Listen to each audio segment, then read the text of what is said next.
Bonjour à tous. Et donc, je me présente. Donc, je suis Sébastien Leduc. Je suis directeur du pôle développement des territoires à l'ADIRA. Donc, je m'occupe de la question de travail avec nos 40 PCI membres de l'ADIRA. Et dans ce cadre, nous animons un réseau des acteurs du développement économique qui réalisent régulièrement des actions, hein, que ce soit des webinaires comme aujourd'hui sur des sujets multiples ou encore des actions en présentiel, hein. On se souvient du hackathon qu'on avait fait sur la zone d'activité du futur demain. On a le 2 octobre, comme je disais tout à l'heure, une réunion en présentiel, un séminaire de travail avec le cabinet Synopter sur comment on prépare nos zones d'activité au futur. Donc voilà un petit peu le rôle de ce réseau. Donc aujourd'hui, on va parler d'intelligence artificielle. Je vous passerai un petit film tout à l'heure je prendrai que 30 secondes du film, hein, sur la question de l'IA. Donc aujourd'hui, on va parler d'IA. Notamment comment l'IA, l'intelligence artificielle, alors moi j'aime bien l'appeler, tu me diras Sylvain tout à l'heure, hein, j'aime bien l'appeler intelligence augmentée, hein, plutôt qu'intelligence artificielle, comment l'IA transforme les métiers du développement économique, notamment dans les collectivités locales. Et sauf si vous êtes réveillé, hein, tout récemment d'un long sommeil cryogénique, vous ne pouvez pas ignorer l'essor de l'IA. On trouve partout, hein, dans vos smartphones, dans vos voitures, dans vos lave-linges maintenant, on va commencer à l'avoir sur les frigos. Et un signe qui ne trompe pas, c'est qu'on le retrouve partout dans les publicités, hein. Vous avez aujourd'hui tout concepteur de page web vous dit c'est matiné d'IA, etc. Donc on voit que l'IA maintenant est complètement intégrée même dans l'imaginaire au quotidien. Mais l'intérêt aujourd'hui, face un petit peu à ce maelstrom, était de ce webinaire de pouvoir cadrer, de pouvoir partager des cas concrets, d'identifier aussi les opportunités et les limites de l'IA dans vos missions, tout en ouvrant un petit peu les perspectives.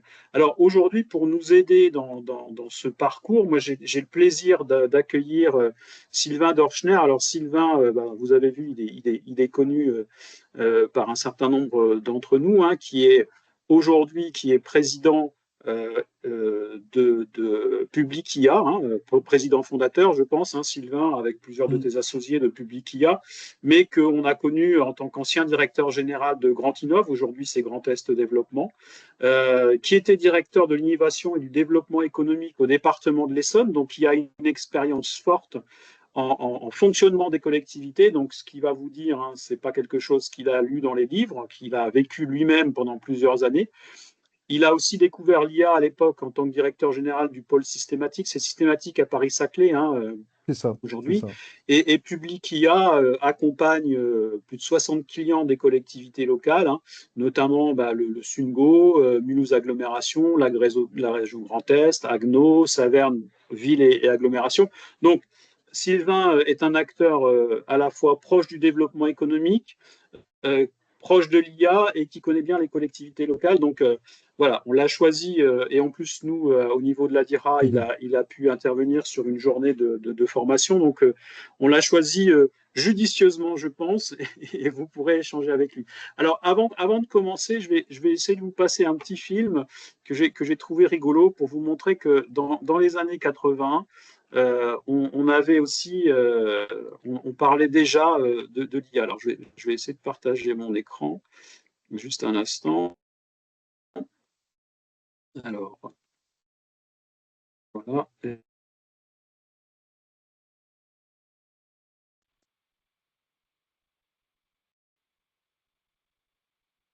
Est-ce que vous l'entendez? Non. Mais pour vous en convaincre, Là, c'est bon. nous allons bon, maintenant poursuivre nos expériences en abandonnant le terrain de l'arithmétique, celui de l'histoire, pour aborder ceux de la morale, des sciences humaines, des philosophies, des religions et même de la métaphysique. J'ai préparé ici une série de questions et si nous avons le temps, nous allons pouvoir... Ah, mais que c'est bête. Ma montre est arrêtée. Ah ben oui, bien sûr. Veux-tu me dire l'heure exacte, s'il te plaît?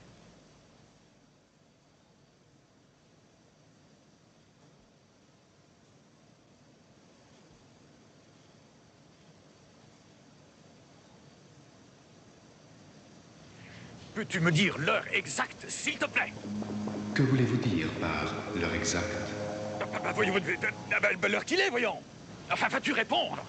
Que signifie cette comédie?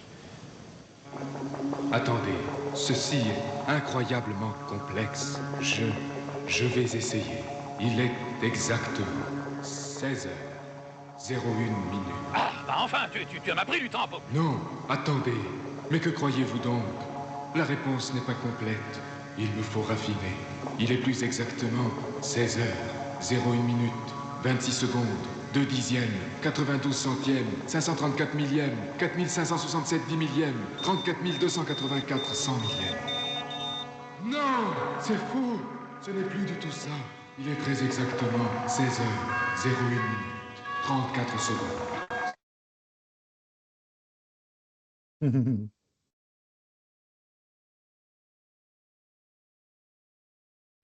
Alors, voilà, vous m'entendez? Voilà, donc je vous passe hein, la suite. La suite, effectivement, l'IA explose. Tout ça en guise d'introduction, déjà pour vous montrer, alors pour ceux qui connaissent, hein, en tout cas, moi, ce que j'expliquais à Sylvain, que j'étais bercé dans mon adolescence par Temps X, hein, puisque c'est une vidéo qui provient de Temps X avec les fameux frères Bogdanov, déjà en 1980, on avait ce sujet de l'IA. Et pour vous indiquer qu'en fait, là, on touche aussi à cette question du dialogue entre l'homme et la machine, hein, qui est le fameux prompt. Et on voit que le prompt, en tout cas la orale de la personne, n'était pas suffisamment explicite pour la machine qui dit, bah oui, mais l'heure exacte, c'est très compliqué et qu'est-ce que tu veux, en fait. Donc, pour vous indiquer quand même, il y a cette question d'interface homme-machine et on pourra l'évoquer aussi à un moment donné. Donc, je laisse tout de suite la parole à Sylvain. Alors, est-ce que tu veux projeter ou Oui, vas-y, on va tenter le coup, et si jamais je suis bloqué, je te demanderai de passer les tout slides, à et fait. moi je Ça reprendrai la marche. main à chaque fois sur la démo. Voilà. Ça marche. Ok, alors déjà, vous allez me dire si il apparaît bien à l'écran. Oui, oui, Ok, ça apparaît. ok. Super. Et donc, à partir de là, juste une petite précision, j'en suis très fier, c'est pour ça que je l'ai rajouté, je le disais tout à l'heure à Sébastien. Depuis hier, j'ai été nommé ambassadeur IA par le gouvernement ou l'État français, je ne sais pas comment il faut l'appeler, après avoir candidaté, montré que je maîtrisais les concepts, que j'avais formé plus de 300 personnes, etc., etc. Et mon vrai boulot, en fait, c'est d'être président de Publicia, de former, de faire des conférences et de déployer des solutions avec une équipe. On est 8, dont deux docteurs, trois docteurs bientôt, un ingénieur, et puis le reste, ce sont des gens qui viennent effectivement de la fonction publique où j'étais attaché territorial, concours externe, classique, etc. Alors, tout de suite, vous voyez déjà, ça commence. C'est un peu bloqué. Déjà, ça m'énerve. Ok. Sinon, je le Et- passe hein, si tu veux. Là, je prends la main et je le passe, hein. Ouais, on peut faire ça. Je pense que ce sera Alors, plus simple parce je que vais. là, si on galère comme ça, c'est pas très bon. Alors, du coup, c'est pas celui-là. C'est juste un instant. Voilà. Est-ce que vous le voyez? Ouais, remonte un petit peu. Ouais, je vais Euh, juste à partir du début, je vais faire le ouais, diaporama. Voilà, ouais, normalement, vous voyez, tout est super. bon? Ouais. Là, enfin, on a ton mode écran, je pense, et donc Alors, on est avec le paramètre d'affichage qu'il faut que tu changes pour être voilà, voilà, normalement, je suis bon. très bien. OK. Ouais, là c'est bon. C'est bon pour tout le monde? Ok, on va Oui. pas tous voilà. Alors on y va, parce que le programme est chargé et j'ai beaucoup de choses à vous partager. On avance, on va comprendre simplement l'IA dans cette première partie, et pour cela, le plus simple est déjà de partir d'un peu plus haut. En fait, l'IA n'est que le dernier avatar de ce qu'on appelle dans notre monde à nous du DevEco, et je pense que moi j'ai été biberonné au plateau de Saclay, donc je suis très développeur économique basé sur les techs. Et donc ce à quoi on assiste vraiment au XXIe siècle, c'est ce qu'on appelle les convergences technologiques. On peut aller sur le slide d'après. Et donc les convergences technologiques, vous voyez, c'est une douzaine de technologies dont l'IA est assez centrale parce qu'elle redistribue beaucoup de choses, qui ont la capacité de s'associer 2 à 2, 3 à 3, et en réalité qui sont cousins par quatre points particuliers. Le premier, c'est qu'ils fonctionnent tous avec une énergie des électrons. Le deuxième, c'est qu'ils sont tous assis sur des microprocesseurs. Le troisième, c'est qu'ils ont des langages Internet logiciels interopérables, dont l'IA évidemment redistribue les cartes. Et le quatrième, c'est pas neutre, ils ont la capacité de s'interconnecter par les réseaux mondiaux, en particulier Internet.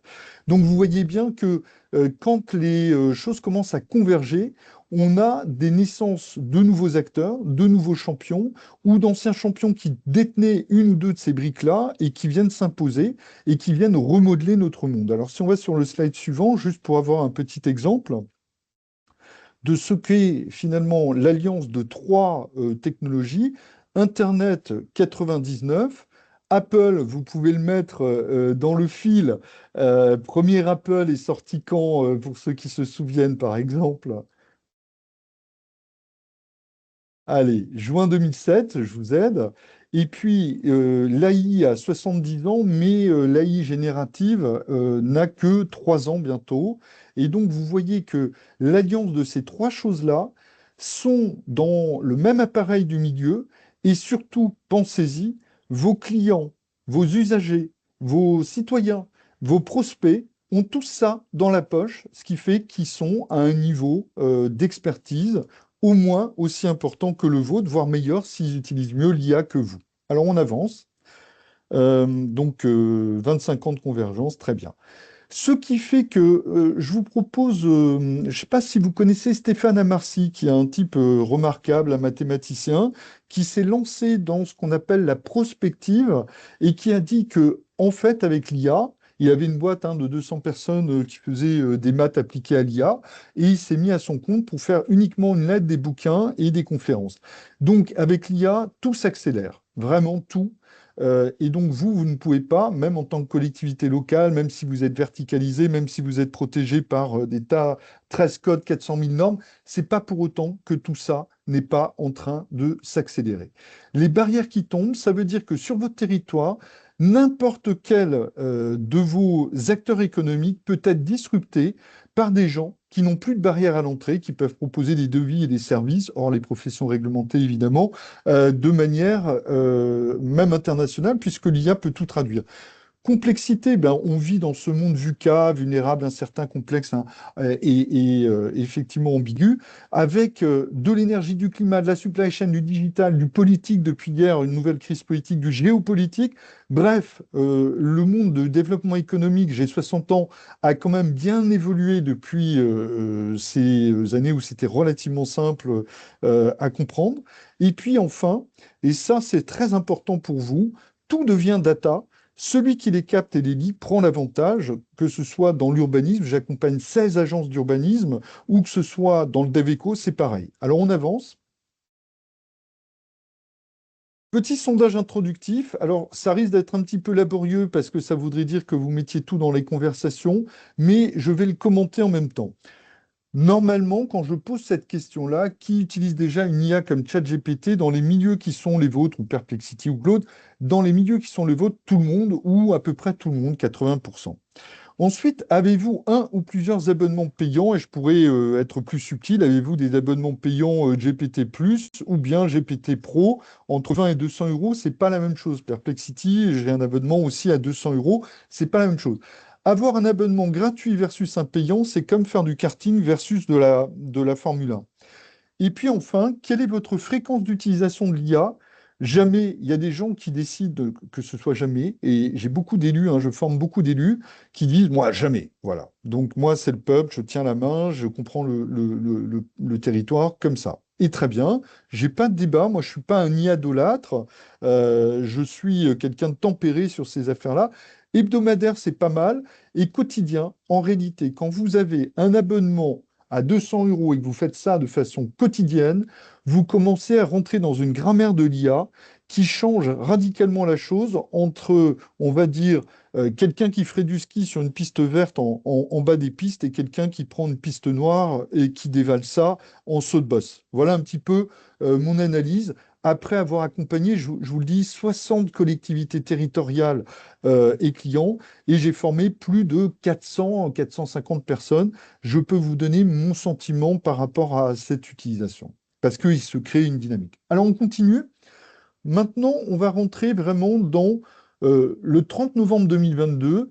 Vous savez, l'IA générative est rentrée en ébullition. Pourquoi? Parce que Sam Altman avait, par un simple tweet et un relais Facebook, indiqué qu'il mettait la version 3.5 de GPT en ligne gratuitement. Ça remonte même pas il y a 3 ans. Et normalement, on est dans l'interaction, et donc c'est assez simple, mais vous pouvez le mettre dans la conversation, comme ça on aura des traces. Ce lancement a battu un record du monde. Le record du monde qu'il a battu, je pense que certains l'ont en tête, c'est 1 million de connexions en 3 jours, et c'est 100 millions de connexions en 2 mois. Ça veut dire que dans l'histoire de l'humanité, aucune technologie n'a été adoptée de cette manière aussi rapide. Je rappelle que Facebook a mis 3 ans pour arriver à 100 millions, Netflix 30 ans. Donc vous voyez, il y a quand même quelque chose qui s'est passé. Et ce chat GPT aujourd'hui est utilisé par 800 millions d'utilisateurs de façon hebdomadaire. Et surtout, la vraie révolution de ChatGPT a été de mettre en place une interface homme-machine qui permet de donner des consignes qu'on faisait avant avec du Python, qu'on peut toujours faire avec du Python, hein. Vous savez, quand vous rentrez dans le tableau, vous pouvez travailler avec du code, hein, tout simplement. Mais pour ceux qui n'étaient pas des codeurs, eh bien, en réalité, il y avait une barrière à l'entrée. Et cette barrière à l'entrée est tombée parce que quand Sam Altman s'est promené dans les labos, il a vu que des ingénieurs qui étaient des super bons codeurs parlaient à la voix, à leur IA pour l'entraîner. Et il s'est dit, mais bon sang, mais c'est bien sûr, c'est ça la vraie révolution, c'est ça la vraie innovation d'usage. Et la preuve, il ne s'est pas trompé. Donc, je pourrais en parler des heures parce que c'est une boîte qui me fascine. On y viendra encore un peu tout à l'heure, mais on a très peu de temps, donc j'avance. Alors, on peut maintenant cliquer voilà, plusieurs fois, donc jusqu'au bout, voilà, très bien. Donc l'IA, c'est pas simplement pour faire des PowerPoint et écrire mieux ses discours, c'est devenu quelque chose d'absolument dingue, puisque l'IA générative, à travers DeepMind et à travers son chercheur Jumper, qui ne connaissait rien à la biologie, a caractérisé sur la vignette de gauche, vous voyez, qui représente des protéines, 200 millions de protéines en 3 mois. Et il eut fallu 30 ans à la communauté mondiale pour arriver à peu près au même résultat. Ça lui a donné le prix Nobel de chimie, puisqu'il n'y a pas de prix Nobel en biologie, tout comme il n'y en a pas en maths, parce que Alfred Nobel a été cocufié par un mathématicien et a décidé qu'il n'y aurait jamais de prix Nobel en maths. C'est pour ça qu'il y a la médaille Fields. Mais en réalité, vous l'avez compris, une thèse pour caractériser une protéine, c'est 5 ans. Le gars, il a tout fait, 200 millions en 3 ans. Au milieu, Joël Barral, prof à Normal Sup et également partenaire de DeepMind, a trouvé 300 nouveaux matériaux inconnus de l'espèce humaine, des matériaux avec des propriétés dingues, isophoniques, ignufuges, etc., etc., etc., alors que l'humanité, depuis Mendeleïev, n'avait trouvé que 100 nouveaux matériaux. Donc, je vous laisse imaginer à quel point l'IA, c'est pas simplement pour faire des PowerPoint. Et puis là, j'ai une démo sur un. Alors, ouais, je pense que. Je sais pas, parce que si tu y vas, ça va pas être bon, pour une raison très simple. C'est que en réalité, elle est connectée à ma propre IA. Ouais, il me dit qu'il veut pas, hein. Ouais, et donc ce que je vais faire, c'est que je vais reprendre la main un petit instant. Voilà. Alors, je départage, j'arrête le Ouais. partage, voilà. Et donc, je vais revenir sur le Teams. Est-ce que si je fais le partage de mon écran, vous le voyez apparaître? Oui, c'est bon pour moi. Ouais, voilà. Donc, j'ai fait un agent GPT. Vous pouvez mettre dans le fil, est-ce que vous-même, vous développez vos propres agents qui sont spécialisées dans telle ou telle thématique de votre quotidien et pour lesquelles, vous voyez, c'est très simple. On remplit, si je fais modifier le GPT, on rentre dans le moteur, je lui donne une description, je lui donne des instructions, donc plus ou moins longues, hein. Tu ne fais pas ni de photocopie ni de café, ça veut dire qu'en clair, il fait que ce qu'on lui demande de faire. Je lui rentre une base de connaissances et je mets les petits boutons, quelle est la valeur ajoutée, quelles sont les missions principales, etc. Et donc, ce genre de choses, notre boîte en fait, je crois qu'on en a fait 250 sur tous les sujets de la finance, de ceci, de cela, puisqu'on fait que le secteur public. Et je vous fais un petit exemple. Donc, il a été entraîné là-dessus et je demande quelle est la vraie valeur ajoutée de l'ADIRA. Et donc, vous voyez que conseiller, accompagner les entreprises, soutien aux investissements, etc., etc. Mais il n'y aura pas d'hallucination du tout parce que en réalité, tout a été fait sur les documents que Sébastien m'a transmis et qui font que on part des comptes rendus, etc., etc. Vous avez compris le truc. Évidemment, dans le jeu de questions-réponses, s'il nous reste un peu de temps, on pourra y revenir. Mais je vous invite tous à avoir une dizaine d'agents qui vous accompagnent dans votre quotidien et qui vous fait énormément gagner de temps. J'arrête le partage et je te redonne la main, Sébastien. Ça marche. Alors, je repartage. Ce sera un petit peu laborieux, mais des fois, on n'a pas le choix. Et je pense que c'est quand même pas mal ce qu'on arrive à faire. Là, pareil, paramètres d'affichage. Il faut que tu te mettes Alors, est-ce que plutôt... vous voyez Non, il faut que tu te mettes paramètres d'affichage et que tu passes, tu vois, au-dessus, au alors, milieu. Tu étais arrivé attends. tout à l'heure. Paramètres d'affichage. Va à Je suis en gauche, train va de à gauche. regarder. Va sur ta gauche, c'est sur la barre. Ouais, t'es pas loin.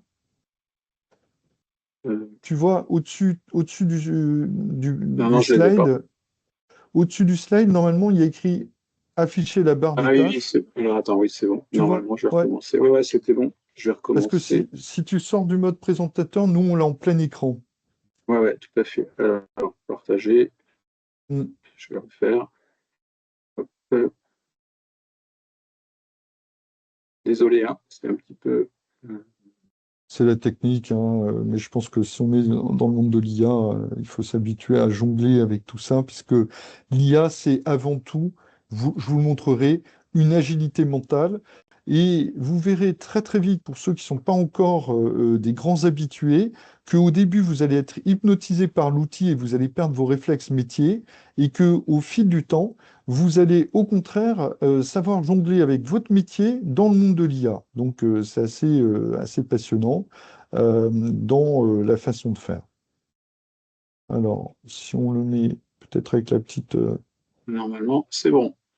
Là, je ne l'ai pas en plein écran, je sais pas. Si tu veux, tu as le petit projecteur en bas, là, ou comme tu veux, par le Alors, diaporama. paramètres d'affichage, basculer. Est-ce que c'est bon pour vous ou pas? Pour l'instant, il faudrait peut-être passer diaporama plein écran. Si tu peux passer, tu vas sur diaporama. Alors, attends, parce que je suis en mode présentateur, pourtant là. Alors, je vais faire fin du diaporama. Ouais. Et tu fais à partir de la diapo actuelle. Ouais, je sais pas. Alors, hop, vous voyez quelque chose sinon? Écoute, sinon on continue comme ça, c'est pas très grave si ce n'est pas plein écran. Pour ma part, je le vois avec la colonne de gauche, on voit tous les slides et puis on n'est pas en plein écran. Mais à la limite, c'est pas très grave. Réessaye une dernière fois sur diaporama. Tu vas sur diaporama et tu fais à partir de la diapo actuelle, si tu Ouais, peux. normalement, je suis bon. Normalement, je suis bon, hein. Ah Alors, ben, bon. écoute. Bon, c'est pas grave. Alors on avance. Donc l'IA a l'âge de l'informatique, 70 ans.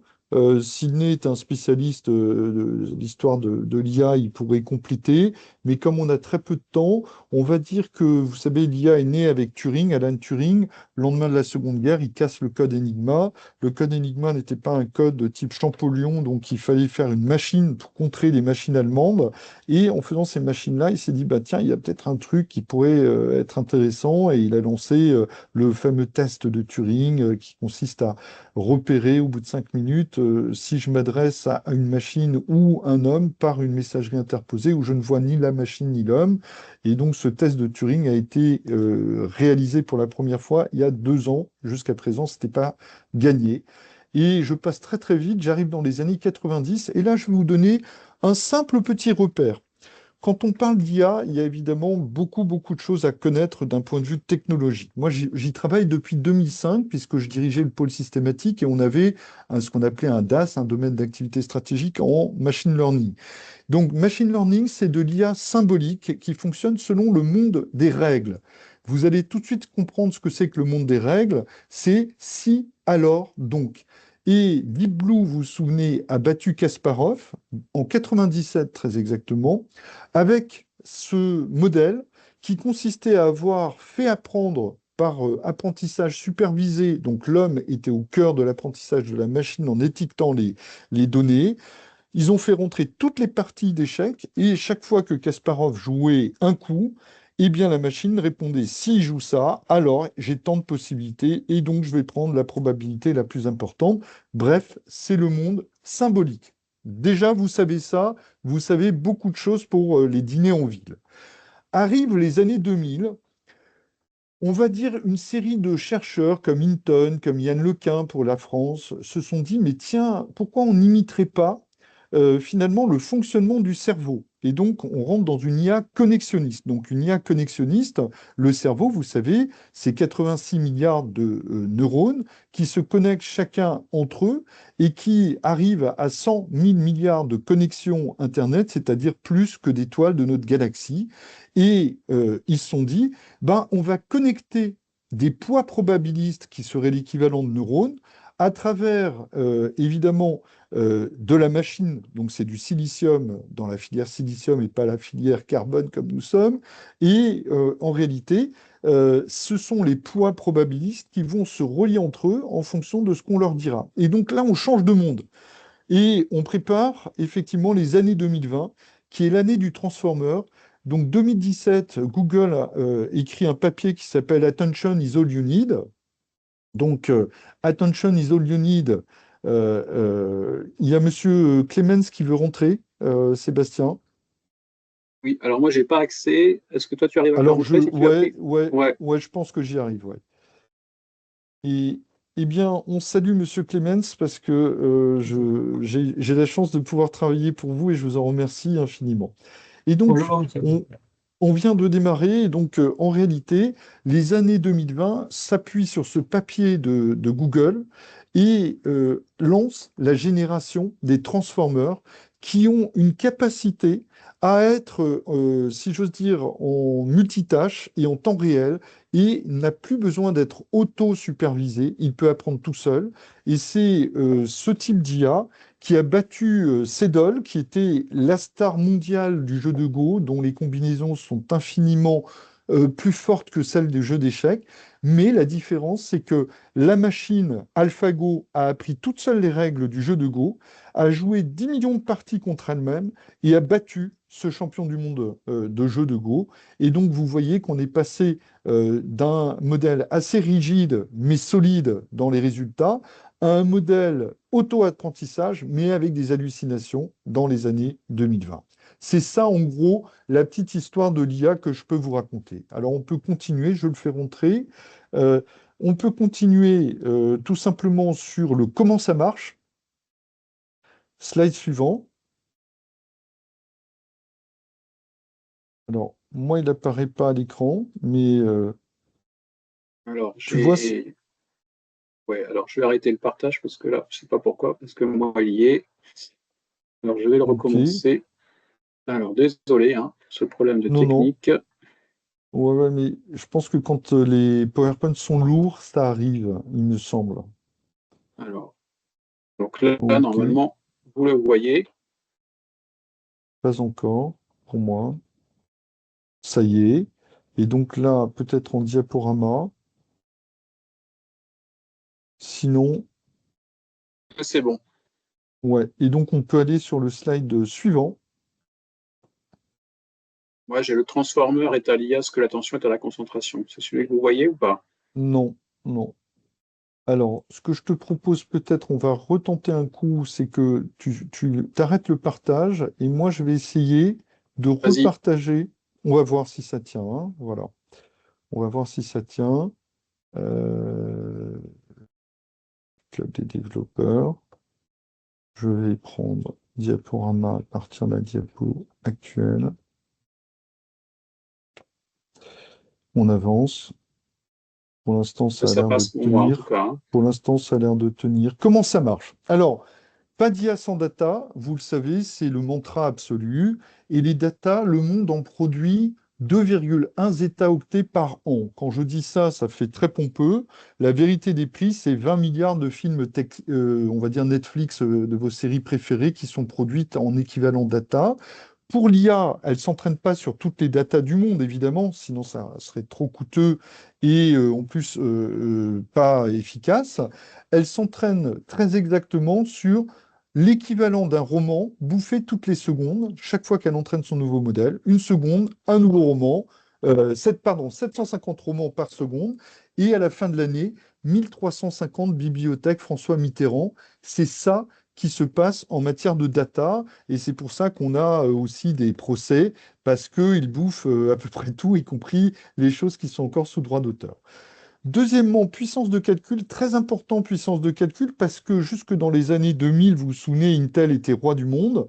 Et en réalité, comme le modèle Transformer est un modèle qui est un modèle qui parallélise les tâches, je ne veux pas rentrer dans les détails de la technique, mais derrière les cartes graphiques, il y a des logiciels de traitement qui sont en capacité de pouvoir faire un calcul, tenez-vous bien, d'1 milliard d'opérations secondes.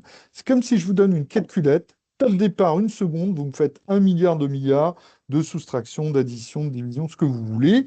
Et pour vous donner un ordre de grandeur équivalent, lorsque on a envoyé Apollo 11 sur la Lune, la NASA avait des calculateurs de 1000 opérations par seconde.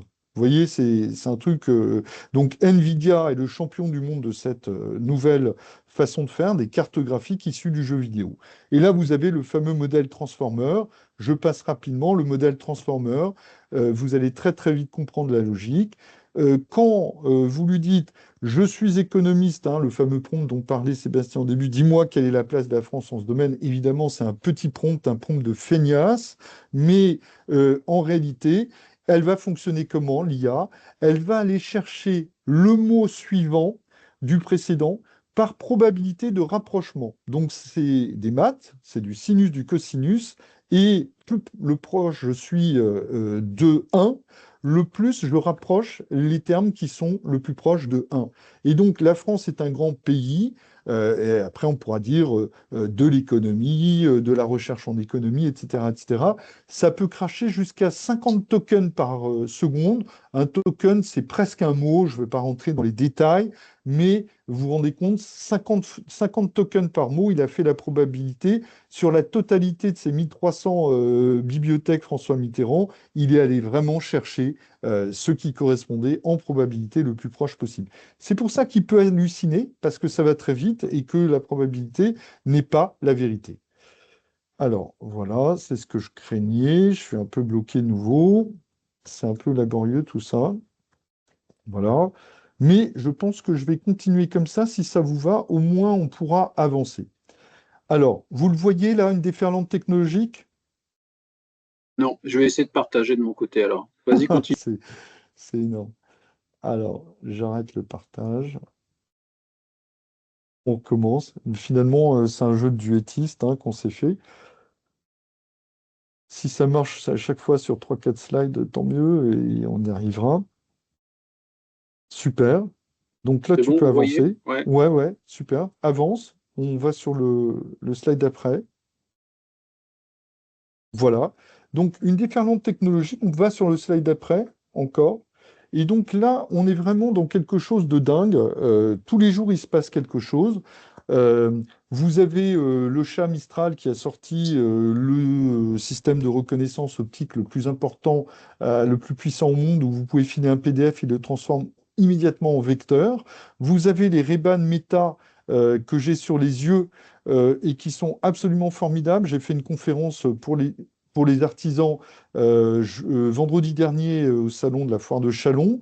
Et en fait, pour les artisans, ils mettent ça, mais vous aussi, hein, vous pouvez aller visiter une zone d'activité, des locaux. Vous pouvez streamer ça en direct pour votre client qui n'est pas sur place si vous n'avez pas eu la chance de le faire visiter concrètement. Vous pouvez vous en servir pour tout simplement Allô? lire Allô? un plan de masse, etc., etc. Bonjour. Et Bonjour, donc Steph. là, je vais lui dire, hé Meta, fais-moi une Je suis photo. en visio. Hé Meta, fais-moi une photo. Hmm, ouais, je viendrai vous voir après la visio. Voilà. Donc, il l'a Ouais, fait. Et ok. donc, vous voyez, c'est des lunettes qui valent 400 euros, qui sont faites par Ray-Ban et par Meta. Nano Banana, c'est complètement fou, on n'a pas le temps de le regarder. Dictaï, ça, c'est super. C'est une appli d'une boîte du Bourgogne-Franche-Comté, pas très loin du Grand Est. Ça vous permet, en respectant la RGPD, d'enregistrer toutes les conférences, toutes les réunions avec le consentement évidemment des utilisateurs et de pouvoir immédiatement faire des SWOT, faire des cartes graphiques, faire les comptes rendus évidemment in extenso ou faire les action plans à la sortie de l'enregistrement. C'est complètement fou. Et là, je voulais vous montrer en termes de techno, finalement, ce que c'est qu'une usine à calculer les datas. Donc, sur la photo centrale, où vous avez Meta, ça, c'est par exemple, là, il y a une animation où on voit que c'est une chaîne de production où on peut faire de la réparation et de la maintenance quand la personne... Non, reviens en arrière, euh, mais je ne vais pas trop développer. Meta en bas, vous voyez, c'est la future, ça s'appelle Hyperion. Hein, c'est 200 000 cartes graphiques qui ont été commandées tout simplement à Google. Et là, vous avez une superposition sur Manhattan pour vous donner, ce ne sera pas à Manhattan, hein, évidemment, hein, ce sera en Louisiane, mais c'est pour vous donner la taille de ce centre de calcul qui va représenter, ils vont investir 200 milliards en gros dans ces super usines à calcul. Et à droite, vous avez celle qui tourne déjà, le Meta c'est un projet, à droite c'est Colossus, elle tourne déjà 100 000 cartes graphiques NVIDIA à 35 000 euros la carte graphique, plus les connexions. Et cette chose étant Memphis, Tennessee, qui a permis à Grok de passer de la 17e place mondiale dans les classements, les rankings, les compétitions, à la 3e place. Donc vous voyez, la techno, elle est sans arrêt en déport avant. Et ça, c'est intéressant pour vous de suivre cette actualité, de suivre ce qu'on a en Alsace. On a quand même des très très beaux labos. Moi, j'ai un docteur qui vient de sortir de iCube de l'Université de Strasbourg. Franchement, il faut rien lâcher sur la techno. On avance. Donc là, je vous ai mis, vous aurez les slides en PDF. Je vous ai mis toute une série de documents qui sont les plus intéressants pour vous. Pour ceux qui aiment les maths, prenez la recherche. On revient en arrière, si tu veux bien. Ouais, vous avez la recherche intelligence artificielle. Yann Lequin fait le topo. Vous avez deux revues à un an d'écart. La dernière, c'est celle de gauche avec le papillon Harvard Business Review, comment on fait de la grande métamorphose avec de l'IA. Celle de droite, c'est comment l'IA touche les métiers intellectuels, puisque évidemment l'IA, c'est de l'informatique, mais c'est de l'intelligence. Pour ceux qui sont urbanistes autour de la table, j'ai cru comprendre dans la liste que j'ai vue, la dernière revue Urbanisme a sorti un spécial IA et moi j'ai animé l'université d'été des urbanistes de France il y a une semaine et je leur ai expliqué beaucoup de choses à partir de l'IA, de ce qu'on peut faire. Si vous êtes intéressés, prenez. On avance sur les bouquins. Je vais pas, slide suivant. Je ne vais pas tous vous les commenter, mais simplement, je pense que si vous démarrez dans l'IA, il faut prendre des bouquins généralistes comme celui du docteur Laurent Alexandre ou Luc Ferry. Si vous avez des enfants, prenez, c'est pas moi, c'est l'IA. C'est fantastique pour expliquer aux gamins que s'ils utilisent que l'IA pour faire leurs devoirs, ils n'auront aucun esprit critique et aucune connaissance profonde. Et puis, ensuite, vous avez des bouquins un peu plus géopolitiques ou un petit peu plus mathématiques. J'avance. Hypnocratie. Ouais, non, on peut. Donc, en clair, là, vous avez une définition précise de l'IA par Cécile Dejoux, qui était ma prof quand je faisais mon DEA au CNAM. C'est un système informatique gavé de données qui imite le fonctionnement cognitif humain. Il ne comprend rien hein, à ce qu'il produit. Et donc, c'est un générateur automatique de syllabes, de pixels et de codes qui est basé, évidemment, je l'ai dit tout à l'heure, sur les probabilités. Alors, on avance. Est-ce que, avant de passer à la partie 2, est-ce que pour tout le monde, ça a été clair, les explications ont été claires, vous êtes à l'aise maintenant avec le fonctionnement, pour ceux qui ne le connaissaient pas exactement, de l'IA? S'il y avait une demande d'interrogation, n'hésitez pas. Ben, merci beaucoup, merci. Merci de cette partie-là. Maintenant, on va rentrer dans les impacts, parce que quand on met 500 milliards sur la table chaque année, évidemment, il ne peut pas ne pas y avoir d'impact sur l'emploi, sur la planète, sur le droit, évidemment, hein. Donc, on y va. Donc, sur l'emploi, prochain slide, on y va, pardon, encore un. Donc là, je vous ai sorti les dernières études qui font le point complet sur l'impact de l'IA. Vous avez le rapport de Future of Jobs qui sort tous les 5 ans du World Economic Forum. On a eu la chance, c'était au mois de janvier de cette année, qui a fait un certain nombre de choses. Moi, ce que j'aime beaucoup, c'est le Laboria, c'est le laboratoire de l'INRIA et du ministère du Travail auquel nous contribuons parce que nous faisons une thèse avec l'INRIA et qui est très précis et voilà. Et puis, vous avez le Roland Berger, là, qui se trouve l'impact de l'IA générative, qui est très bien. Je vous le fais en synthèse de tout ça, puisque nous, on se tape tous ces rapports, tous ces bouquins tout le temps. Et donc, le slide suivant, vous allez tout comprendre. Ah oui, pardon, je passe par la bonne nouvelle, c'est que vous ne pouvez pas être remplacé pour un IA. Pourquoi? Parce que vous êtes meilleur sur la compréhension du monde physique. Ça prend énormément de temps à une IA de comprendre pour de vrai le monde physique. Le raisonnement, surtout logico-mathématique, vous êtes meilleur.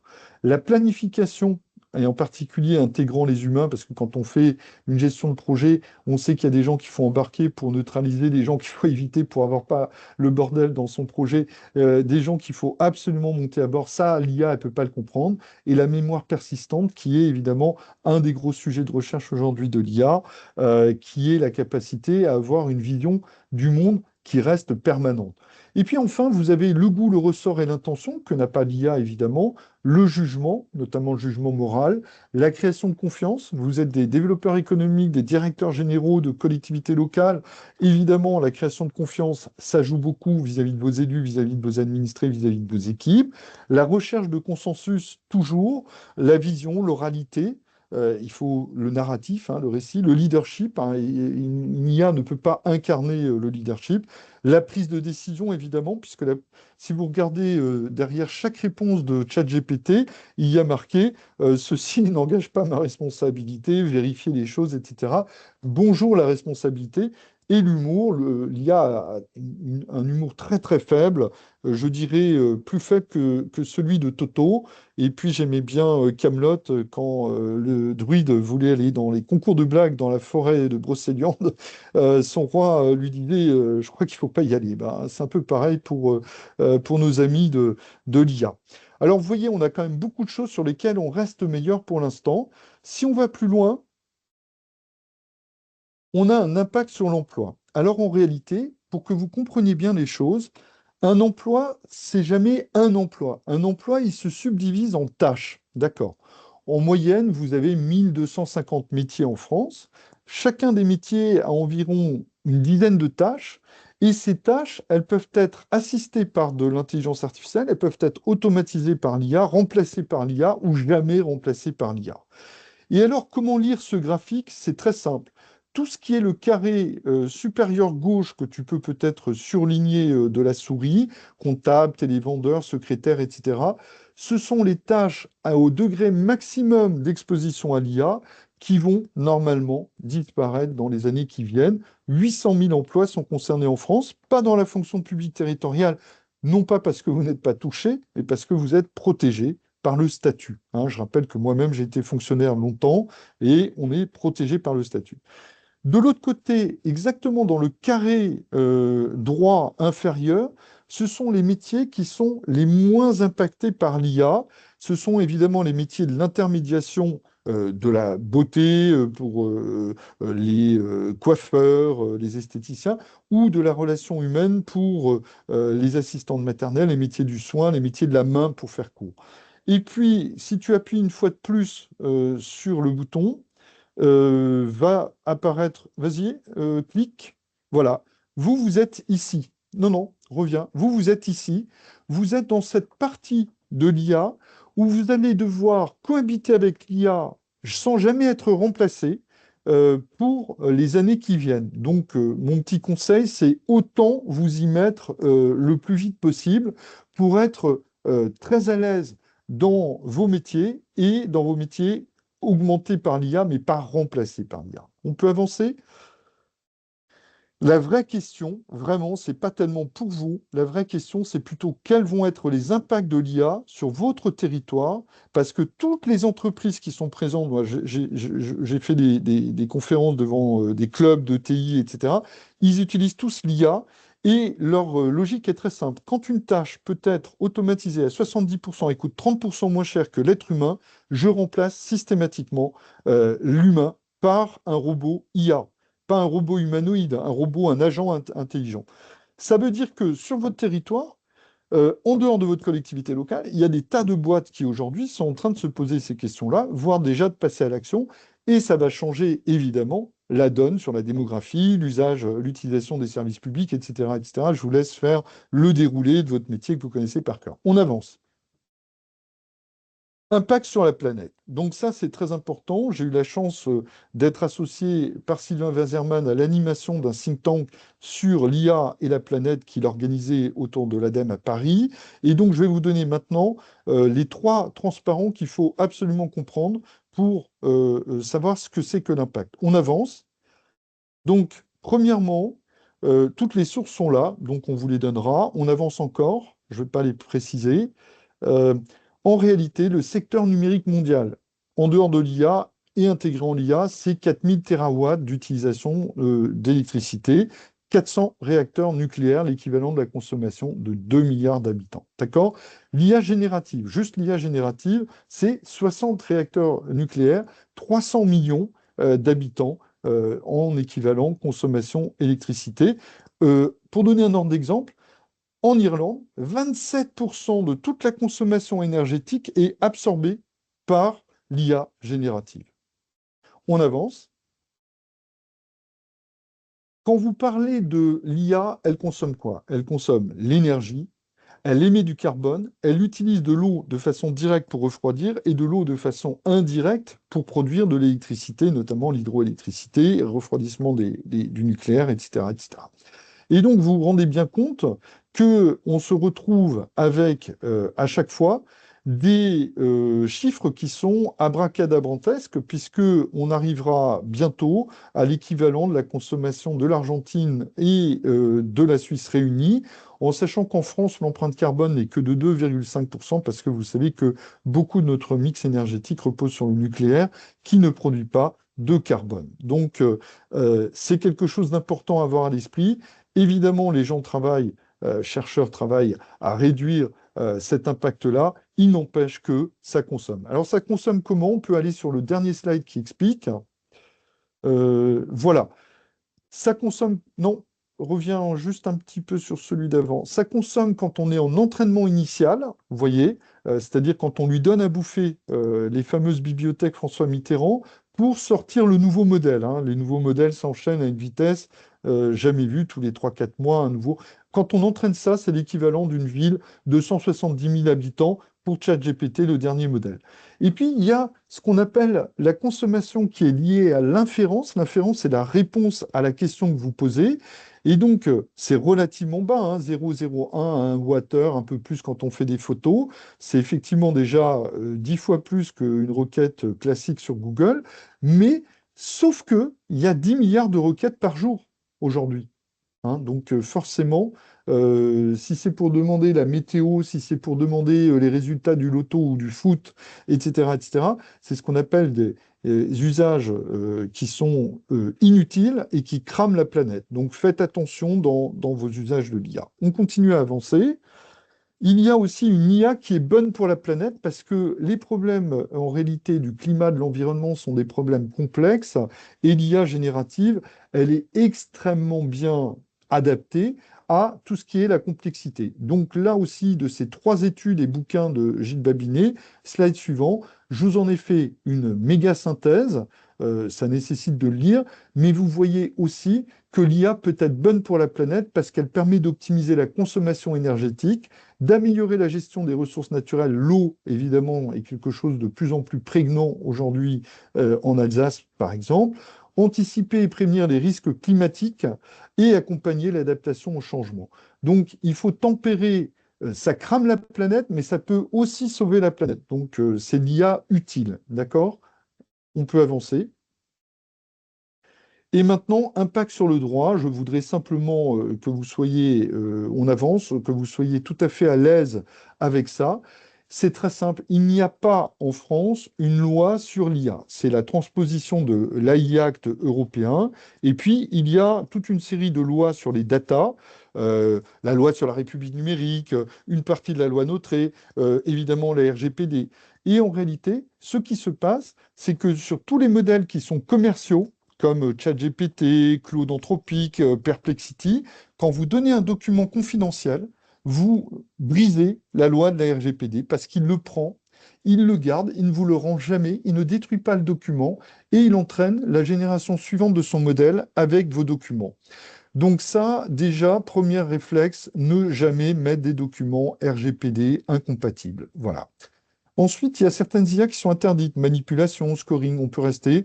Ensuite, s'il y a un impact individuel, c'est-à-dire une politique publique et donc un dossier d'instruction d'une politique publique qui serait augmenté par l'IA, et que c'est une boîte noire, et que vous ne savez pas expliquer pourquoi l'un l'a eu et l'autre ne l'a pas eu avec des conditions à peu près équivalentes, alors vous êtes totalement en tort. C'est du pénal pour le directeur général des services et son président. Faites très, très, très attention. Et puis produire, résumer, explorer, tout ce qu'on peut faire avec des PowerPoint sur des données qui sont publiques. Là, champ libre, feu vert, faites exactement tout ce que vous voulez. Est-ce que c'est clair déjà sur ces 3 impacts qu'on vient de voir? Pareil, si vous pouvez me mettre un petit oui ou un petit pouce quelque part, c'est très bien, parce qu'on va se concentrer maintenant sur les usages. C'est clair pour vous, les impacts? En gros? Oui, oui, oui, très bien. Eh bien, Ok, écoute, on a on bien fait, on a continue. bien fait on a bien fait de préparer pédagogiquement, hein, Sébastien. Je crois que pour l'instant, ça a l'air d'être clair. On continue, on avance. Donc, ça, tu passes, ce sera dans les slides, vous l'aurez, c'est pas le plus important. On passe aux usages. Alors, il y a 3 grands types d'usages pour moi après 60 retours de mission. Comment vous éclairez, vous en tant que dirigeant, vous en tant que développeur économique, comment vous vous inspirez? C'est la stratégie, la veille. Ensuite, il y a les usages productifs du quotidien. Et enfin, il y a les transformations profondes. On va essayer de les balayer une par une, avec évidemment un petit jeu où je vais reprendre la main, puisque ce sont des démonstrations qui vont être faites au fur et à mesure. Alors, vas-y, avance. Donc, le métier de développeur économique, eh bien, en fait, vous avez 2 grandes parties de mon point de vue, puisque c'est un métier que j'ai, slide suivant, exercé pendant exactement 25 ans. Euh, Vous avez tout ce qui est stratégie, l'élaboration des projets de territoire, les feuilles de route, les diagnostics territoriaux, les programmations foncières, l'attractivité, la gouvernance, l'animation des filières. Évidemment, l'IA est un formidable outil quand il est bien connecté à tout ça pour vous faire avancer. Et puis, vous avez les actions au quotidien, la prospection, le suivi d'entreprise. Je suis bien placé, je l'ai fait. Et puis derrière, ben, la DIRA reprenait la main une fois que le prospect était ferré ben, pour l'implanter, etc. Tout ça, aide au montage de dossiers, subventions, veille sur les dossiers, mise en relation RH, visite de terrain, accompagnement commerce, artisanat. Là aussi, l'IA est formidable pour le faire. Donc, de ce point de vue-là, vous avez un champ de l'IA sur vos métiers qui est très clair. Alors on y va directement. Et c'est pas impossible que je reprenne la main. Non, d'abord, caillou stratégique. Ben, vous voyez, vous avez, vous, en tant que territoire, des problématiques stratégiques autour des RH, vieillissement, difficulté de recrutement, plus tout ce que j'ai dit sur l'impact de l'IA sur les métiers de vos propres ressortissants. Finance contrainte, ben, ça va être d'autant plus vrai, on est en plein dans la crise politique, et moi-même j'ai accompagné Boris Ravignon, qui a eu une mission de M. Rebsamen, qui malheureusement va partir du gouvernement, sur comment on peut diminuer la pilule amère, la potion amère des 6 milliards en moins que vous aurez à subir en 2026 sur vos finances. Et donc il faut savoir jouer avec ça, l'IA est formidable, réglementation instable, pression citoyenne. Évidemment, si les citoyens ont dans leur poche un smartphone relié à de l'Internet et à des solutions pay as you go, c'est-à-dire une app de type ChatGPT dans leur poche, ils sont au moins aussi forts que vous et ils veulent des réponses tout de suite. Voilà. Et transition multiple, là-dessus on en a suffisamment parlé. Deuxième caillou stratégique, ça souvent vous l'entendez, on va sur le slide suivant. Bah, finalement, on entend ça tout le temps à longueur de journée. Les élus nous disent il faut favoriser l'inclusion sociale et numérique, il faut rendre le territoire plus attractif, il faut développer la mobilité durable ou le vivre ensemble, accompagner la transition écologique. Tout ça, c'est des grandes phrases, mais l'IA permet très exactement de transformer ça en indicateurs concrets, en moyens et en plans sur la durée, et de dire, bah oui, on y arrivera de temps au bout de 3 ans, ou de temps au bout de 5 ans, etc., etc. Et donc ça, c'est ce que j'appelle les cailloux stratégiques que l'IA permet véritablement de traiter. Alors maintenant, on devrait rentrer dans une phase de petit... Oui, c'est ça. Tu vas peut-être arrêter le partage et je vais reprendre la main pour faire des démos en espérant que tout ça fonctionne bien. Tac, il faut que j'avance.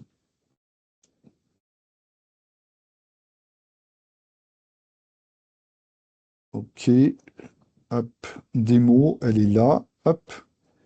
Alors, je vais faire une première démo et je vais forcément arrêter le partage, partager mon écran. C'est toujours un petit peu comme ça que ça fonctionne. Est-ce que vous voyez mon écran? Oui, Ah je oui, pense. Ouais, oui. super. Alors, est-ce que vous connaissez ce Notebook LM? Ça vous dit quelque chose comme outil? Vous pouvez répondre oui, non dans le chat de discussion. C'est un outil de Google qui est complètement fou et bluffant. Moi, je m'en sers tout le temps pour augmenter mes capacités de connaissance parce que, en réalité, je considère qu'aujourd'hui, dans le monde qui change aussi vite, un développeur économique, un directeur général de service doit sans arrêt se remettre à la page. Et donc, vous avez compris que ici, vous mettez tous les documents que vous voulez. Là, j'en ai mis un pour l'exemple. C'est l'avenir de l'emploi 2025, tendances et compétences, la fameuse étude de Laboria dont je parlais. Et j'en ai fait un podcast et j'en ai fait une vidéo. Tout ça en l'espace de quelques instants. Donc, en réalité, euh, ah, je sais.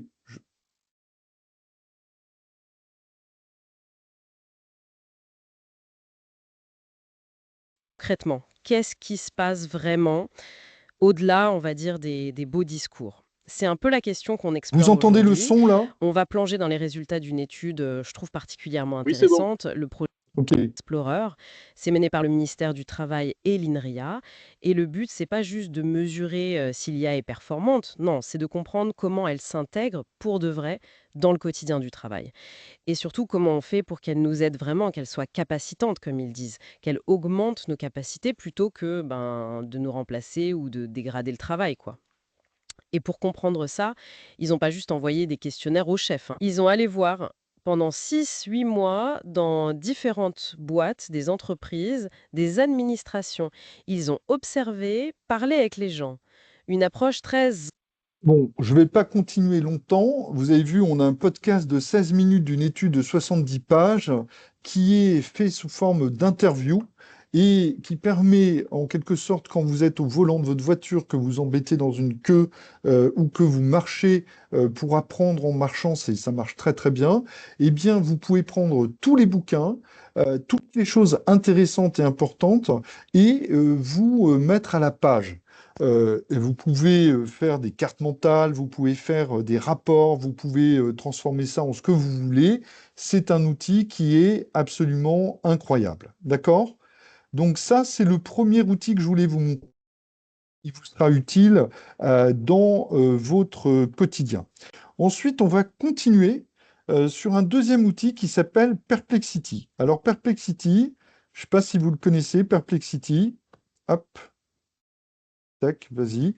Donc pareil, arrêtez le partage, repartager cette fois-ci l'écran.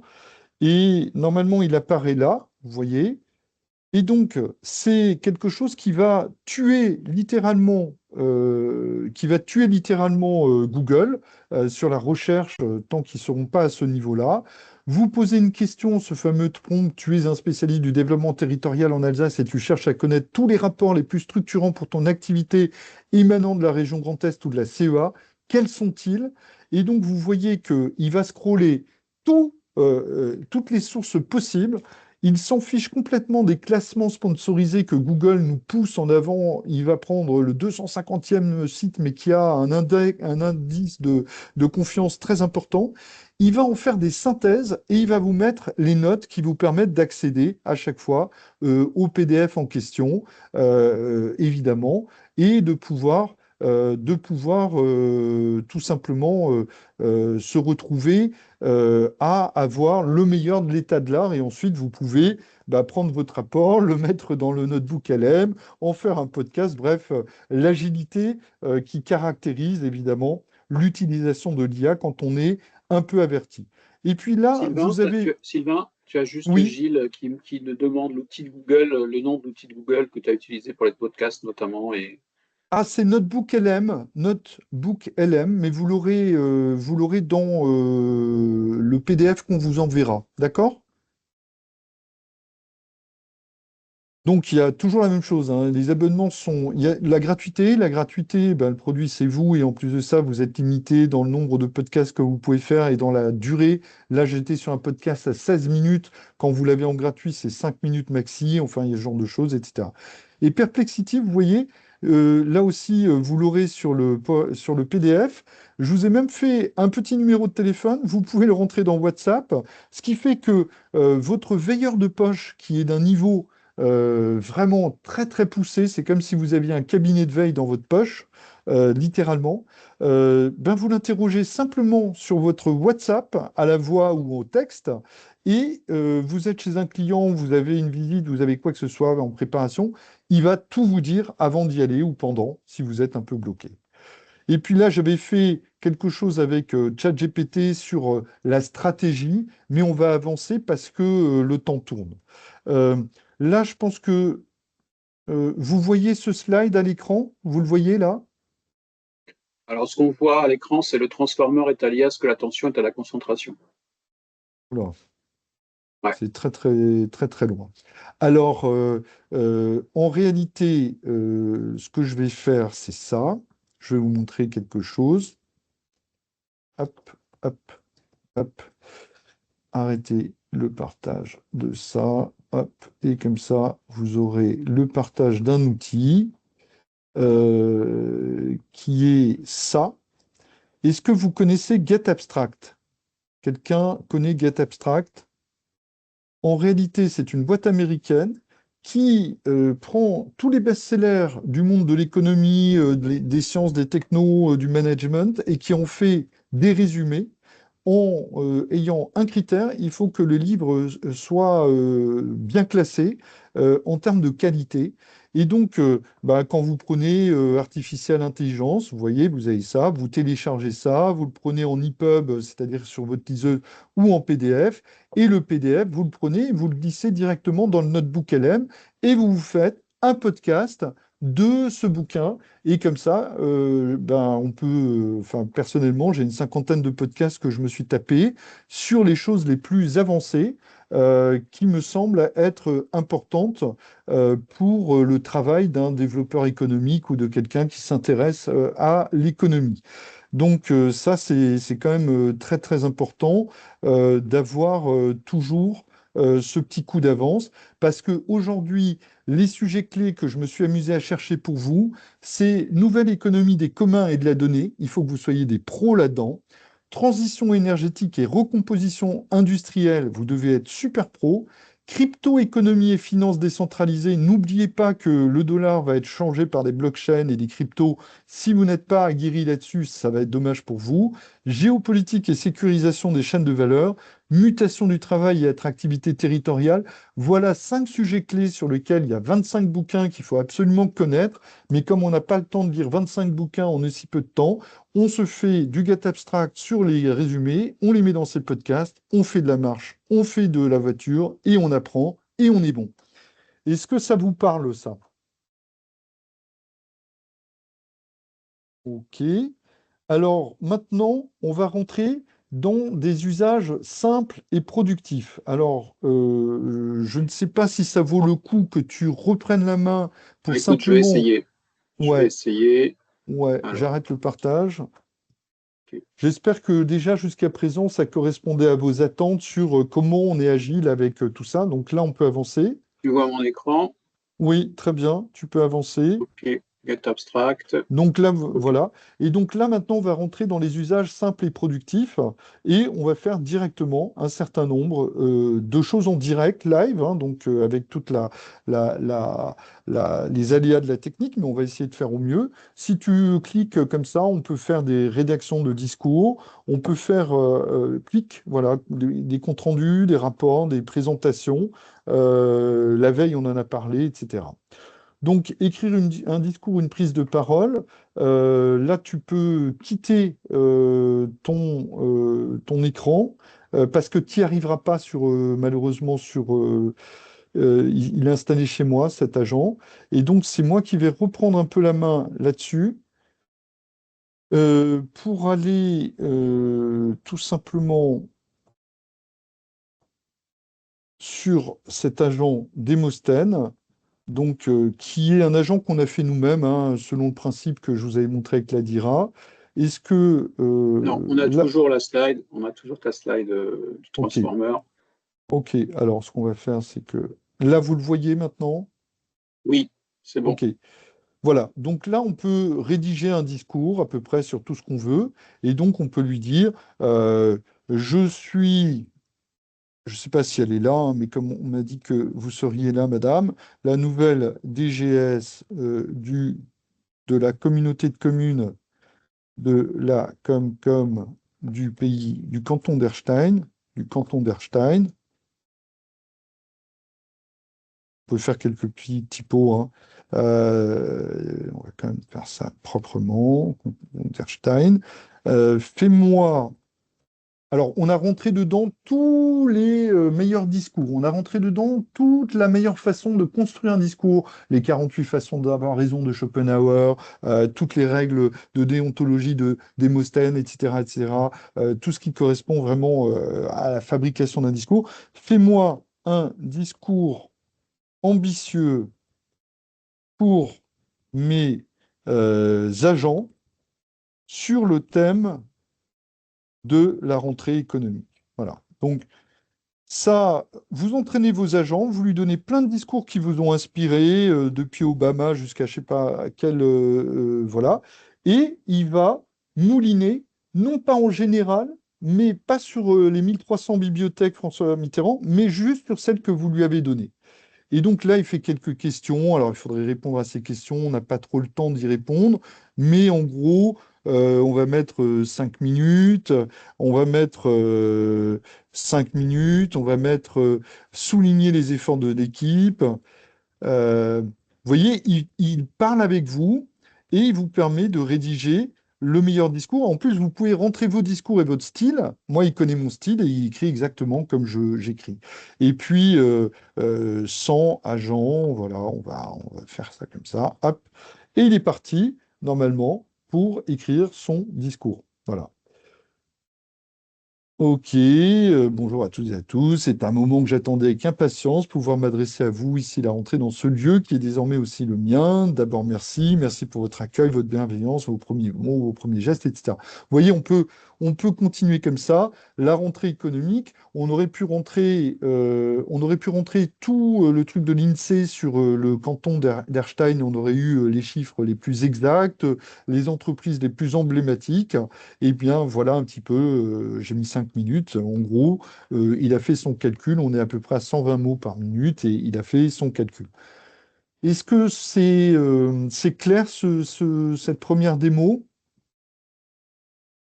Alors, ensuite, on va malheureusement devoir repasser par euh, tac, tac, tac,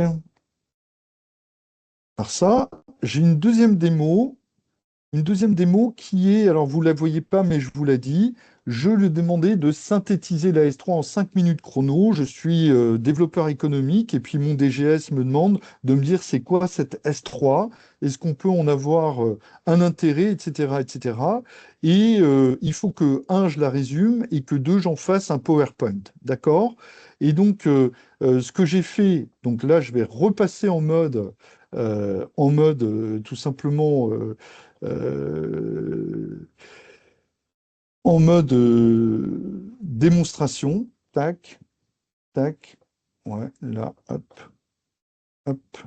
Voilà. Et donc On j'arrête ne le voit pas tous. partage. Oui, Ouais, on ne oui, le voit oui, pas, hein. mais Ouais. oui, c'est parce que maintenant vous devriez voir un écran qui Oui, c'est correspond bon. à Gamma, voilà. Et donc Gamma, c'est un outil qui permet de faire des PowerPoint d'une qualité époustouflante à partir de ce document dont je vous ai parlé. Donc le document fait 70 pages à peu près, résume la pensée de la région Grand Est sur la S3 vis-à-vis de l'Europe. Et j'ai fait un premier travail que je vous épargne là parce que le temps tourne, qui a été d'en faire une synthèse. Cette synthèse, je l'ai fait dans un document Word. Et maintenant, à partir de ce document Word, sous vos yeux, je vais tenter de transformer ça tout simplement en un analyse S3, elle est là. Vous voyez, j'ai téléchargé le document. Il n'y a pas de fake, hein, c'est en direct. Euh, et je vais continuer en faisant une présentation. J'aurais pu faire un site internet, j'aurais pu faire des extractions sur les réseaux sociaux, peu importe. Là, c'est un site internet. Je vais lui dire rien d'autre. 10 cartes, c'est beaucoup. On va en prendre 6. C'est un abonnement à 20 euros par mois, comme souvent. Et on va générer ça. Donc, vous avez compris, votre DGS vous convoque, vous invite à venir lui présenter quelque chose qu'il ne connaît pas. Et vous, vous êtes développeur économique, vous êtes censé tout savoir, mais ça, pour le coup, la S3, vous la connaissiez pas bien. Eh bien, en un quart d'heure, vous allez arriver dans le bureau. Je la connais par cœur puisque j'y ai participé, hein. Je peux vous dire que tout ce qu'il y a dedans, là, que je vois au fur et à mesure, est vrai. Est-ce que vous la voyez s'afficher sous vos yeux en même temps que moi? Oui, oui, tout à fait. Ouais, C'est bon. ok. Ok. Feuille de route pour les développeurs économiques, vous voyez, ça va loin, hein. Et voilà. Et alors, le truc qui est ultra bluffant, évidemment, c'est que vous pouvez l'exporter en format PowerPoint. Voilà. Et donc là, il est en train de l'exporter clairement. Ça dure pas trop longtemps, puisque je pense que j'ai un bon réseau. Voilà, exportation est prête. Et vous voyez, je l'ai là. Je peux la lancer. Alors là, pour le coup, vous la verrez pas, parce que je pense... vous la voyez ou pas? Ou il faut que je repartage Si, si, c'est bon. C'est bon. Et Ouais. donc, je peux la passer en mode diaporama à partir du début. Et tac, tac, contexte et position géostratégique, architecture de la S3, une matrice à triple dimension, les transitions structurantes, les thématiques et les 8 secteurs prioritaires. Les trois, hein. Bon, je ne vais pas aller jusqu'au bout de l'affaire, mais vous avez compris à quel point l'outil peut être évidemment puissant. D'accord? Alors, je continue toujours dans le quotidien, hein, c'est-à-dire vraiment le quotidien de ce qu'on s'était dit avec Sébastien quand on a préparé, c'était de dire des choses à usage rapide. Et donc là, j'espère que ça va marcher. J'espère franchement, sinon c'est toi qui reprends la main. J'ai fait Est-ce que vous voyez l'écran là? Est-ce que vous voyez Sébastien sur l'écran? Non, pour l'instant, Non. non, on est toujours sur Transformer et Thalia, hein. On repasse Alors toujours je sur ce thème. sors et Voilà. je Ouais. te redonne la main. Reprends la main et tu descends jusqu'à ce que tu arrives à ton portrait. Alors, retrouve. Arrêtez de partage, il faut que je retrouve. Il faut que je retrouve le PowerPoint.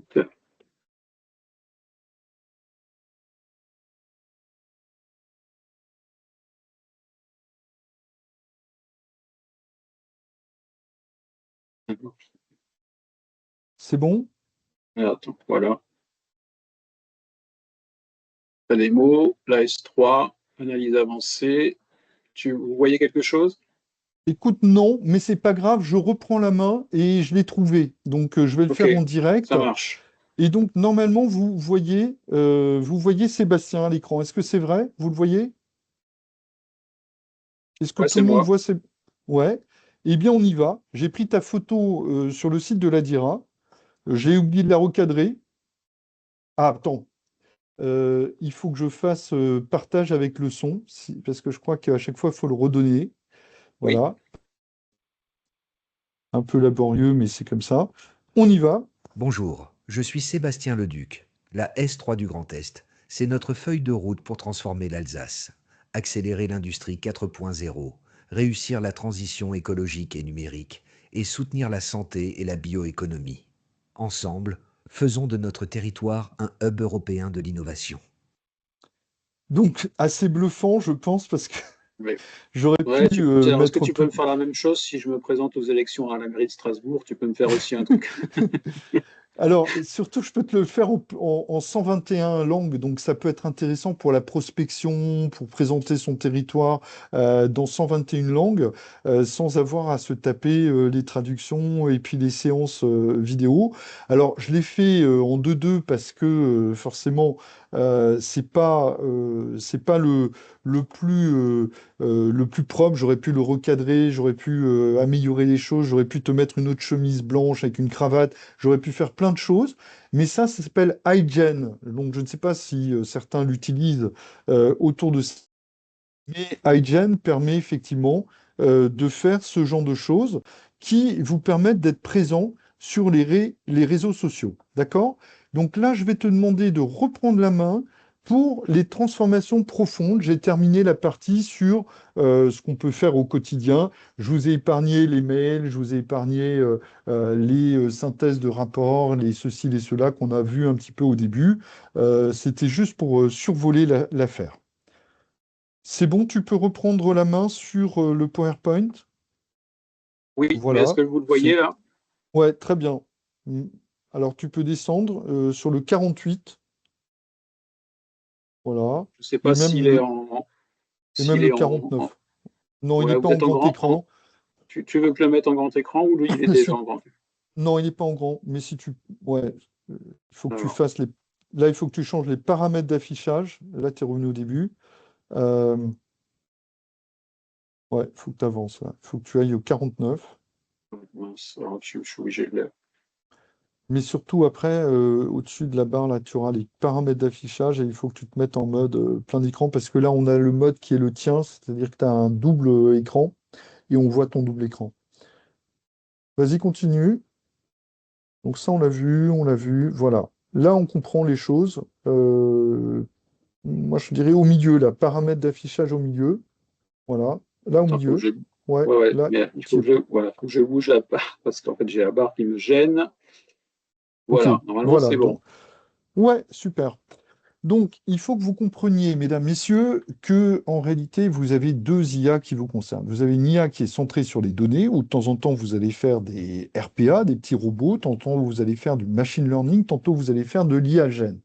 Donc, tant que vous n'aurez pas mis au carré vos datas, vous serez un petit peu embêté aux entournures pour véritablement libérer tout le potentiel qu'on va voir maintenant sur les transformations profondes. Et puis, il y a la deuxième IA qu'on vient de voir, et je ne vais pas détailler, c'est l'IA centrée sur les applications sur l'humain, l'IA Gen, qui a fait toutes les petites choses qu'on a faites jusqu'à présent. On peut avancer. Ce qu'il faut avoir à l'esprit, quand vous jouez avec de l'IA, il faut penser à trois mouvements. Le premier mouvement, c'est le descriptif. Tous vos processus, cartographie de processus, vos aides, vos subventions, vos modalités de circulation de l'information pour aller jusqu'aux assemblées, pour faire une délibération, etc., etc. Tout ça, vous pouvez demander à l'IA de vous le décrire très précisément. Et ensuite, vous allez lui demander, sur la base de ce que tu connais de mon organisation, est-ce que tu peux me prescrire des choses qui seraient de nature à améliorer la productivité, la rapidité, la qualité, la profondeur, etc. Et ça marche très très bien. Et enfin, mesdames, messieurs, le plus important, c'est le prédictif. L'IA vous permet en quelque sorte de projeter des scénarios d'avenir sur la démographie, sur l'utilisation des services publics, sur les bases fiscales, sur effectivement les mutations, sur les âges du capitaine. Vous avez des développeurs économiques pour la plupart autour de cette table. Eh bien, les âges des capitaines des entreprises qui sont présentes sur votre territoire, c'est super important parce que les repreneurs, ça va dépendre de plein de choses. Est-ce qu'ils vont reprendre une boîte qui, dans un ancien monde, qui risque d'être disruptée par le nouveau monde? Pas sûr, etc., etc., etc. Donc, déjà, deux formes d'IA, IA data, IA gen, et trois grands modes d'utilisation. On avance. On avance. Et donc, ce qui compte, encore un clic, un clic. Voilà. Ce qui compte, c'est de penser automatisation de vos process. Parce que jusqu'à présent, beaucoup d'entre vous utilisent l'IA en disant c'est un agent conversationnel, je lui pose une question, il me répond, éventuellement je relance sur la réponse parce qu'elle n'est pas assez bonne. Mais en réalité, vous pouvez tout simplement identifier à l'intérieur d'un service toute une série de tâches qui s'enchaînent et que vous pouvez confier à toute une série de robots à condition que vous mettez de l'homme dans la loupe, hein, human in the loop, qui vient contrôler les choses. Et donc, c'est ça que j'appelle l'IA transformatrice. C'est là où vous commencez à rentrer dans quelque chose de beaucoup plus puissant et de beaucoup plus correspondant à. Moi, je travaille beaucoup avec le monsieur IA de Total Energy, qui est un ami par ailleurs. 2800 agents tournent sur des processus chez Total. Et donc, vous avez bien compris que demain, vous, manager, vous aurez à manager des robots intelligents, donc des agents intelligents, des agents de la fonction publique territoriale et des flux d'informations machine to homme, homme to machine. Donc là, j'ai l'air de le dire comme ça, au débeauté, sur un coin de table, c'est majeur. C'est ça qui vous attend comme monde. On n'est pas en train de chercher à gagner des postes, parce que dans la fonction publique territoriale, c'est de gagner de la qualité, du temps dégagé pour l'usager, de la productivité pour être libéré du temps et faire des choses plus intelligentes pour à plus haute valeur ajoutée. C'est pas pour licencier et remplacer les gens par des machines. N'empêche que vous aurez dans les 5 ans qui viennent, j'en mets mon billet, eh bien, vous aurez à travailler dans ces logiques où j'ai des flux de processus qui mélangent du capital et du travail, et à l'intérieur desquels je vais aller loger des robots intelligents, des agents intelligents. Ce pas des robots humanoïdes, c'est des agents intelligents que je vais devoir mettre sous contrôle du point de vue de la cybersécurité, du point de vue des datas, du point de vue de la fiabilité. Donc, c'est ça l'IA transformatrice. On peut continuer, on peut avancer. Donc, par exemple, vous pouvez interroger le CRM en langage naturel. J'accompagne 4 pôles de compétitivité. C'est absolument fabuleux. Ils ont 20 ans de projets de R&D collaboratif ultra confidentiels. Eh bien, chaque fois qu'un nouveau call arrive, on va essayer de trouver qui pourrait travailler avec qui pour répondre à ce call-là. Et donc, vous, dans votre métier à vous, quand je sais que la DIRA a 75 ans de compte-rendu d'activité dans une base de données, dans un CRM, etc., etc., on peut faire des choses absolument incroyables. Une nouvelle norme arrive, quelles sont les boîtes qui sont touchées, comment je vais les prévenir le plus vite possible, en m'appuyant sur justement les développeurs économiques locaux pour démultiplier les forces, comme c'est très bien le faire la DIRA, travail en équipe, etc., etc. Donc, vous voyez déjà une première forme de transformation. On continue.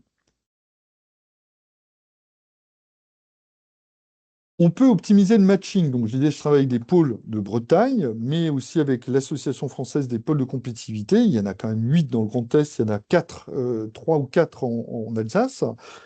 Et donc, on peut optimiser le matching. Là, c'est pour les pôles de compétitivité, mais évidemment, sur votre territoire, ce serait quand même très intéressant de savoir qui peut être le donneur d'ordre de qui peut être le sous-traitant de qui, quel déchet peut être la matière première d'un tel, tout en ayant de l'IA qui le fait à votre place parce que ça prend beaucoup, beaucoup de temps. Et donc, on a monté un robot qui permet de faire ça. C'est absolument bluffant. On peut continuer à imaginer l'environnement, l'urbanisme. On a monté toute une série, je ne vais pas rentrer dans la technique, mais c'est un système informatique qui comprend une base de connaissances, un RAG, des graphes de connaissances, au-dessus des graphes de connaissances, une ontologie, au-dessus de l'ontologie, deux modèles de fondation, Mistral et Gemini en open source, qui viennent contrôler les sorties, et au-dessus, toute une couche d'agentique, vous savez, ces agents qui se passent le relais de bout en bout, comme je l'ai montré dans le slide d'automatisation, qui vous permet de générer automatiquement le budget vert, de pouvoir remplir pour ceux qui sont engagés dans le programme TET, où l'ADEME nous accompagne pour automatiser et IAiser le remplissage des données. On n'a pas encore de clients. On est en discussion avec 3 collectivités, dont 2 du Grand Est, d'Alsace très précisément, et une de Bretagne. Et je pense que ça va se faire, je touche du bois. Mais vous voyez, ça, c'est transformant. L'urbanisme, j'accompagne 16 agences d'urbain. On fait des choses dingues, que ce soit les diagnostics du PLU, le SCOT, les zones de biodiversité. On gagne jusqu'à 200-300% de temps sur ces choses-là. On peut avancer, c'est transformant, c'est ce que j'appelle le marketing territorial. Donc là, pour le coup, on travaille avec Vincent Golin, pour ceux qui le connaissent, je pense qu'il y en a beaucoup. Sa méthode cerise revée, on l'a IAisée. Elle permet d'être automatisée et de permettre à votre territoire d'être plugué à une dizaine d'API, de MCP, de ceci, de cela, qui permettent de PCP aussi, qui permettent tout simplement de pouvoir mettre en avant votre argumentaire, les avantages comparatifs et de réactualiser ça de façon automatique pour produire du contenu sur les réseaux sociaux de façon ad hoc, etc., etc. Et puis là, j'ai un petit robot que je ne vais pas faire en démonstration parce que je préfère laisser un peu de temps à la conversation parce que vous avez compris le principe des robots. C'est un robot, vous savez, sur Internet, vous vous êtes battu depuis des années à faire du SEO. Donc, pour que vos sites Internet soient bien référencés et apparaissent en haut des listes de recherche de Google. Eh bien, sur ChatGPT, c'est la même chose, puisque ChatGPT a 80% des parts de marché, autant être, j'allais dire, bien référencé sur ChatGPT. Eh bien, pour ça, on appelle ça le GEO. Eh bien, là, on a bâti un petit robot qui permet en quelque sorte, de regarder pourquoi votre site est pas si bien que ça par rapport à des moteurs de recherche d'intelligence artificielle, et comment vous pourriez l'améliorer de façon très concrète, avec une dizaine de conseils et un plan d'action très concret. Donc, vous voyez, tout ça, c'est des choses très transformantes. On n'est pas sur faire un petit PowerPoint, un discours, ou un mail bien écrit, ou une lettre de réponse à un courrier d'un usager mécontent, ou content d'ailleurs. Voilà. On peut avancer. C'est une synthèse sur l'IA et les collectivités locales. Vous voyez que le taux d'adoption est de plus en plus fort. 50% en 2024, je pense qu'on sera à 60% toutes collectivités confondues en 2025, en sachant que dès 2025, celles qui ont un budget supérieur à 40 millions d'euros sont déjà à 60% d'utilisation de l'IA. Selon les différentes formes que j'ai indiquées, il y a des petits projets, des moyens projets, des gros projets. Nous, on a la chance d'accompagner quelques grosses collectivités locales et des moins grosses, parce qu'il ne faut pas être gros pour faire de l'IA. Franchement, moi, je m'oppose à l'IA, c'est pour les grands. L'IA, c'est pour tout le monde, et c'est très simple. Et bien voilà un petit peu où on en est. Je crois que j'ai fini la présentation, mais comme je... Ouais, voilà, j'ai fini. Et donc, non, ça c'est les acronymes si vous avez des questions. Je pense que c'est pas mal de passer peut-être pour les temps qui nous restent au débat ou à la conclusion que pourrait nous apporter Sébastien. J'espère surtout, parce que c'est la récompense du conférencier, que ça correspondait à vos attentes, que vous avez appris des choses et que j'ai été suffisamment pédagogue pour que euh, pour ceux qui étaient pas forcément au top, encore une fois, hein, je salue mes amis qui sont au top, mais tout le monde n'est pas au top du top, simplement m'assurer que ça vous a plu. Voilà. Merci Sylvain, il y a déjà effectivement des réactions positives, hein, mais je le savais pour avoir échangé avec toi auparavant. Moi j'avais une question peut-être assez rapidement, qui est à mon avis cruciale. C'est qu'aujourd'hui, tu l'as dit en tout début de ta présentation, tout ce qu'on donne à l'IA à manger, il le réutilise par ailleurs. Donc comment les collectivités peuvent s'assurer, dans tout ce que tu as expliqué, l'utilisation des robots, l'utilisation des données, d'avoir une sécurité de l'utilisation des données. Quelle est aujourd'hui la méthode qu'il faut appliquer pour pouvoir utiliser l'IA sans que les données sensibles soient partagées sur toute la planète? Alors, la réponse, elle est très simple. Et je passe par un petit détour pour que vous compreniez bien les modèles économiques de cette Internet, de cette IA générative. Tous les modèles payants fonctionnent sur un principe. Tous les documents que vous leur donnez leur permettent d'alimenter leur propre modèle, ce qu'on appelle un LLM, un large langage modèle ou un modèle de fondation. Et évidemment, vous avez tous les jours des milliers de gens qui mettent des documents en pièce jointe. Dis-moi, ChatGPT, ce que tu penses de ce document, etc., etc. C'est immédiatement bouffé par la machine, etc. Samedi dernier, je ne dirais pas quelle est la RH qui m'a appelé d'une collectivité locale qui n'est pas en Alsace, en pleurs. J'ai mis les 10 feuilles de paye des 10 des 10 premiers salaires sur ChatGPT pour lui demander son avis. Et elle a interrogé ChatGPT en disant, pourrais-tu me donner le salaire de monsieur machin? Et elle a sorti immédiatement le salaire de monsieur machin. Donc, panique générale à bord. Si vous voulez éviter que les données qui sont confidentielles, vous faites des comptes rendus de visite, si le chef d'entreprise apprend que vous l'avez mis sur ChatGPT pour faire le compte rendu, vous êtes mort. Résultat des courses, la seule solution, Sébastien, il la connaît, c'est que vous mettez un serveur à vous qui est déconnecté d'Internet, qui tourne sur un modèle de fondation open source, Mistral par exemple, qui n'est pas connecté à Internet, donc vous ne payez pas d'abonnement, vous ne payez pas de token, vous ne payez rien, et vous l'entraînez sur votre base de connaissances. Votre base de connaissances, ça peut être effectivement votre CRM qui a recensé, capitalisé tous les comptes rendus de visite que vous avez eu à faire au cours des dernières années. Pareil pour les RH, pareil pour le social, beaucoup d'assistantes sociales. C'est pour ça qu'on accompagne 2 départements sur le sujet, sur la sécurité absolue des données. Sortez de la rencontre avec une famille, rentrez tout, y compris numéro de sécurité sociale, numéro de téléphone et ça, expliquez la situation, et dis-moi quelles sont les subventions auxquelles il a droit. Immédiatement, ChatGPT le récupère, vous êtes hors RGPD, hors AI Act, vous êtes pénalement responsable. Donc oui, c'est une question majeure, Sébastien. Il faut, sur les documents les plus confidentiels, avoir un système dédié qui donne le meilleur, l'équivalent de ChatGPT, sans se faire piquer les données.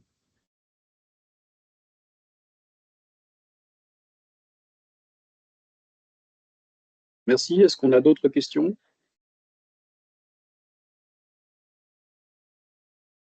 En tout cas, il y a des commentaires positifs, hein. Effectivement, tu as adressé, en tout cas, Sylvain, mais je le sais, hein, qu'on avait pu avoir le plaisir d'avoir une formation d'une journée. Tu as pu dresser en fait l'ensemble du fonctionnement, l'ensemble des éléments stratégiques.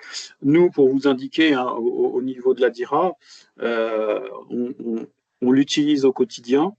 On l'utilise tout simplement, alors je prends Gilles à témoin, hein, il a travaillé avec nous sur ce que je t'évoquais sur la grille d'impact. On est en train de travailler la question de comment on évalue l'impact potentiel des projets qui sont présentés sur un territoire. Et on s'est amusé, on a testé cette grille d'impact, hein, qui était sous forme d'un diaporama PowerPoint. Hein. On a dit à l'IA, tiens, je te donne des éléments d'une entreprise. Alors, évidemment, on a anonymisé, puisqu'aujourd'hui, nous, on travaille sur Copilot et on n'a pas de serveur dédié. Je te donne des éléments sur cette entreprise que j'ai, moi, au niveau. Tu prends, en plus, c'était pas tu prends une grille, c'est tu prends le diaporama de présentation de la grille et tu me fais un classement. Et donc, Gilles, comme tu connais la grille aujourd'hui, mais il m'a sorti une proposition de classement en fonction des critères d'impact qui étaient particulièrement pertinentes. Donc, en fait, moi, j'ai gagné 1 heure et demie hein, de travail. Il m'a sorti ça en 5 minutes.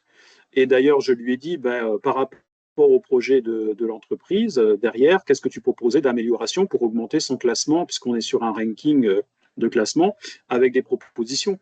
Donc moi, en tant que développeur économique, puisque j'ai une partie développeur économique à la DIRA, j'ai gagné 1h30 de travail 1h30 de travail sur vos journées, vous imaginez ce que ça peut faire. Et là, on est vraiment, puisque je ne gère pas une collectivité, hein, donc on n'a pas l'ensemble de ces éléments-là, mais vous imaginez, et puis demain, moi j'ai régulièrement des demandes de notes pour une entreprise, voilà, hein, ça me fait gagner un temps majeur. Et là, Sylvain, on n'a pas encore parlé de stratégie avec des robots, etc. Donc rien que sur le début que tu as évoqué sur la constitution, la synthèse de données, on gagne déjà un temps majeur qui nous permet aussi peut-être de réfléchir sur le futur et les robots, etc. et la stratégie. Donc on est au quotidien sur un gain de temps majeur.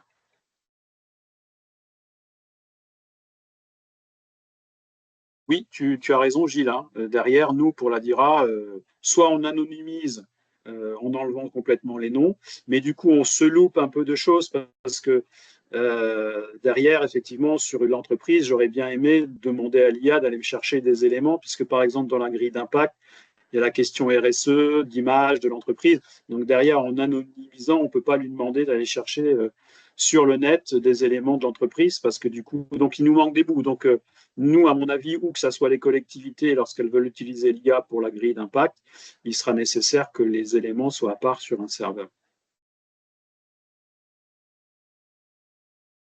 L'ADU, ça fait exactement ce travail-là, hein, Sébastien Gilles.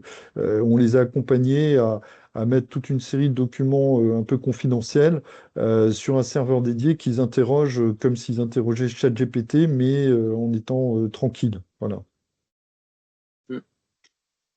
En tout cas, vous aurez le PDF avec les coordonnées de Sylvain. En tout cas, moi, à chaque fois que j'entends Sylvain, je pense que c'est le cas où ça me donne un souffle positif. Donc, c'est alors à la fois une crainte parce que je me dis, mais bon sang, c'est un petit peu quand tu visites une usine Toyota, tu te dis, bon sang, qu'est-ce que j'ai encore à faire en amélioration continue, mais en même temps, un souffle positif parce que on sait qu'on y va petit à petit, qu'il y a des pas à franchir et qu'il y a des avancées à faire.